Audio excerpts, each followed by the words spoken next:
అయ్యో ఇక్కడ star fruits గుత్తులు గుత్తులు ఈ సంవత్సరం మనకు పూసేయండి. ఈ స్టార్ ఫ్రూట్ ప్లాంట్ నేను తెచ్చినప్పుడు కొద్ది రోజులు అంటే రైనీ సీజను నేను నవంబర్ మంత్లో తెచ్చానండి. ఆ తర్వాత రైనీ సీజను వింటర్ సీజన్లో బాగానే ఉంది. ఆ తర్వాత సమ్మర్ వచ్చేసరికి అలా అలా ఎండిపోతూ చనిపోవడం ప్రారంభించిందండి.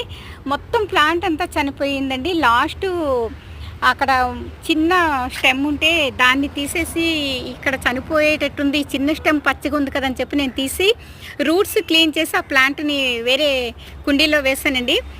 చాలా ఎక్కువ వాటర్లో రూట్స్ బాగా క్లీన్ చేసి వేసానండి ఆ చిన్న స్టెమ్ని. ఆ వీడియోని నేను షేర్ చేశానండి. ఆ ఇయర్ ఎప్పుడో అంటే 3 years అవుతుందండి మిద్దిపైన మనం ఈ ఫ్రూట్ ప్లాంట్లు పెట్టి. అయితే ఇప్పుడు చూసారు కదండి, గుత్తు గుత్తులు మనకి ఇయర్ స్టార్ ఫ్రూట్స్ పూసాయండి. అండ్ పుల్ల పుల్లగా తీతీగా ఉన్నాయండి. Thanks for watching.